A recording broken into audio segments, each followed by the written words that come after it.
Les amis, salut à tous, soyez les bienvenus ici au centre de performance de l'AS Monaco. Un homme nous attend ici, regardez, c'est lui.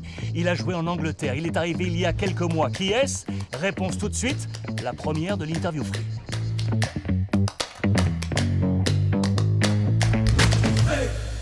Les amis, la petite photo que je vous montrais, c'est donc monsieur Philippe Clément, le coach de l'AS Monaco qui nous fait le plaisir de nous accueillir à la maison. Philippe, merci infiniment. La photo que je viens de montrer à l'instant, il y avait des cheveux, il y avait un maillot bleu, et c'était outre-Manche, du côté de Coventry. Tu as fait le choix dans ta carrière de joueur d'aller vivre une expérience à l'étranger. Est-ce que tu peux nous rappeler un peu comment ça s'est passé ça? Le début, c'était vraiment bien, la préparation, mais une semaine devant le début du championnat, j'ai reçu un grand coup ici et c'était tout cassé. C'est une cicatrice que tu as encore? Ouais, c'est un petit peu, oui. Après, j'étais blessé pendant 3 mois. C'était pas le début idéal. Qu'est-ce qui a fait que tu as choisi comme ça de t'expatrier? L'ambition, c'est comme maintenant, hein, c'est la même chose. Quand tu as fait des bonnes choses en Belgique, tu veux faire aussi des bonnes choses dans des autres pays. On est alors en 1998. Ouais, pour les Français, c'est quelque chose qui marque beaucoup parce que c'est la Coupe du Monde. C'est là où où Georges Likens vient te chercher, 98, pour jouer à ce moment-là avec les Diables. Il y a eu un avant et un après 98. J'étais pas professionnel parce que j'ai fait la combinaison avec mes études. Oui, les études de quoi? Ingénieur industriel à ce moment. Ouais. Mais à cause que je suis sélectionné avec l'équipe nationale, j'ai quitté l'école à ce moment. Si tu n'avais pas eu l'appel de Georges Likens, tu aurais continué tes études après toi? Normalement, oui, c'était encore une année, je devais passer pour avoir ce diplôme. C'était une chose très importante pour mes parents. C'était toujours d'abord diplôme, après tu peux jouer. Je reviens sur cette année 98 et cette Coupe du Monde. Match d'ouverture de la Belgique, tu es titulaire.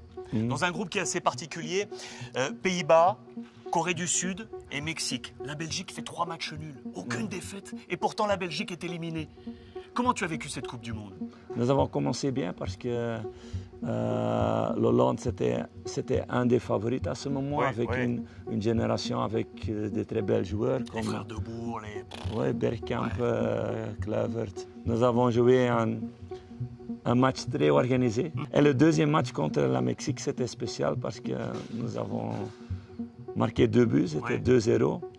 Et après un carton rouge, le match a tout changé et c'était 2-2 et ça a fait mal à l'équipe.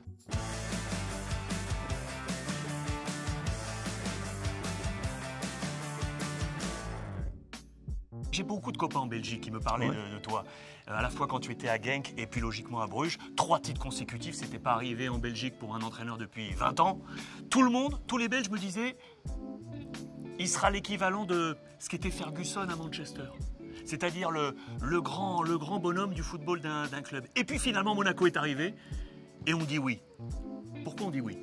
Après, les paroles avec Paul Mitchell, avec Oleg aussi, ils me connaissaient vraiment bien. De toute façon, comme entraîneur, comme homme, je pense que c'est une très bonne occasion.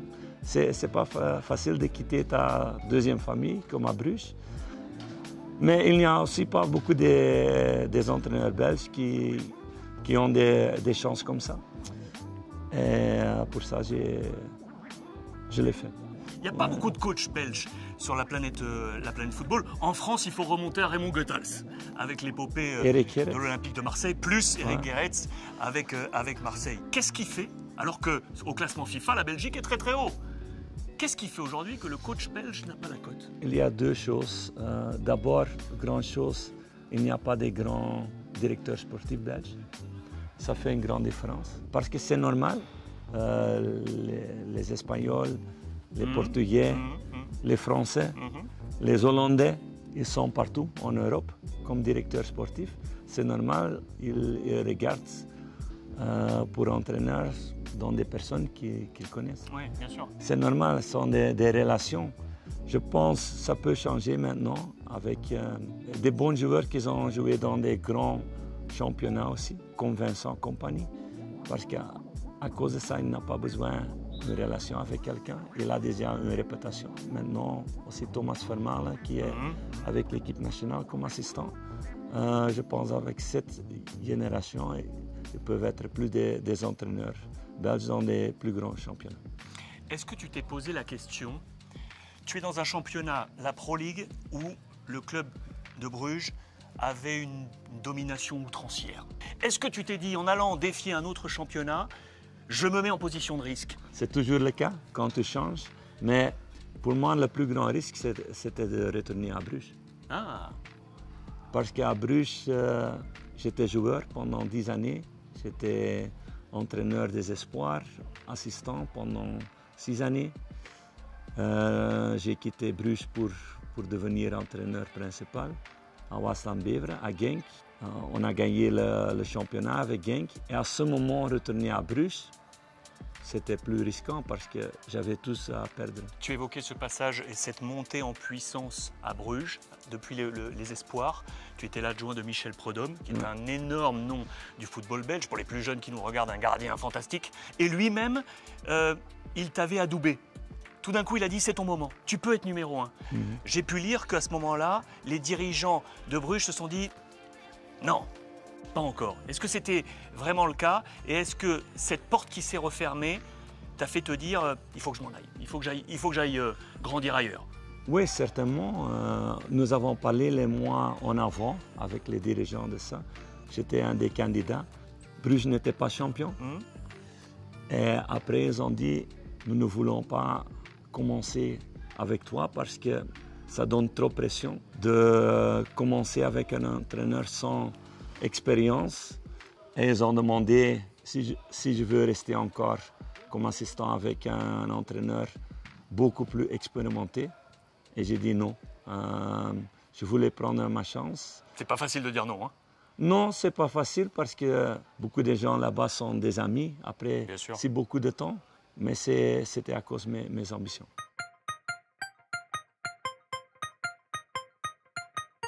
J'ai avec moi dans ma poche un jeu de cartes. Voilà. Sur ces différentes cartes, il y a des questions. Tu as 3 questions à tirer, ok? Je te laisse en choisir une, celle que tu veux. Autre job. Si tu n'avais pas été footeux, qu'est-ce que tu aurais fait? Normalement, ingénieur, hein, c'est logique. En quoi tu étais parti ingénieur? Pour construire des maisons. Hein. Ok. Liga, Première Ligue, Serie A ou Bundesliga? Quel est le championnat aujourd'hui qui porte ton regard particulier en Europe? Honnêtement, rien des autres. Je ne suis pas quelqu'un avec des grands rêves. Il n'y a pas une ambition de dire, quand je me couche le soir, jeune entraîneur, un jour, je vais là-bas? Non, l'ambition ici, c'est de grandir avec Monaco. Encore une?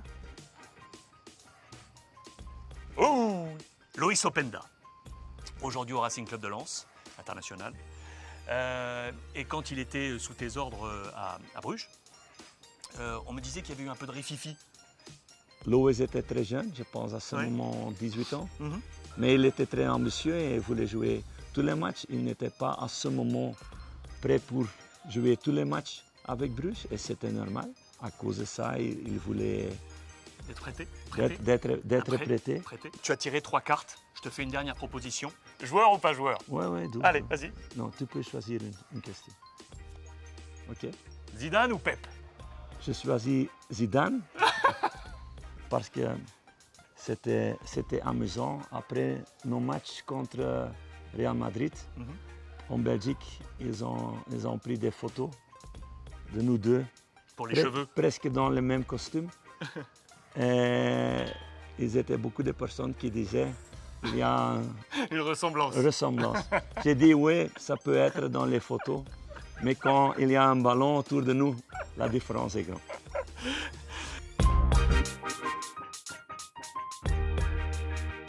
Quels sont les coachs qui peuvent t'inspirer? Il y a quelque chose qui est très fort chez toi.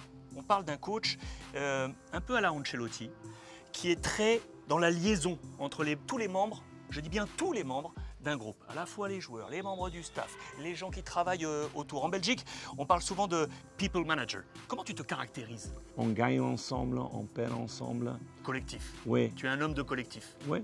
Et pour moi, c'est important de faire des choses avec tous les gens. Ici, c'était la même chose dans les autres clubs. J'aime créer une ambiance d'une famille. Donc tu as installé... Parce que je pense, quand tu es dans une famille, quand tout le monde sent bien, quand tout le monde sent qu'ils ont une importance dans l'histoire, tout le monde est plus content de venir. Et tes joueurs là aujourd'hui dans ton groupe, tu leur as mis le panier de basket, tu leur as mis le baby-foot, la table de ping-pong. Oui, mais sont les petits détails. Le plus important, ça reste de parler chaque jour avec tes joueurs. En off, tout à l'heure, tu me disais que tu avais par exemple parlé avec celui qui est aujourd'hui un papa dans ce groupe, Wissam Ben Yedder, c'est un trentenaire, on se dit qu'il est déjà accompli. Eh bien non, tu parles avec lui parce que tu penses qu'il y a encore un champ à aller chercher. Oui, il a fait les derniers mois, physiquement, il a vraiment fait une grande étape. On a vu la semaine dernière qu'il a fait le sprint le plus rapide qu'il a fait jusqu'à maintenant à Monaco, parce qu'il a travaillé vraiment fort pendant la préparation. Ouais. Et je pense que tu peux toujours apprendre comme joueur jusqu'à le dernier moment. Philippe, comment tu appréhendes cette saison? Tu l'appréhendes comment? Tu as vécu une partie de saison passée, tu es arrivé, tu as dû prendre tout sur le tas, tu as fait une fin de saison magnifique avec l'ASM. Là, c'est une saison pleine. Comment tu appréhendes cet exercice 2022-2023? C'est spécial cette année. C'est particulier, avec Coupe du Monde en novembre. À cause de ça, un programme plus serré. J'aime des défis et je veux regarder un groupe qui est très motivé pour passer ça. C'est clair. J'ai une petite photo, on a l'impression que Philippe a fait le casting du prochain James Bond. Qu'est-ce que c'est que cette photo? 006. Double 07. Oui, ça c'est la manque d'expérience d'un jeune joueur. Philippe, bonne saison et merci beaucoup. Ok, merci beaucoup. Merci beaucoup. Enchanté. Ouais. De même.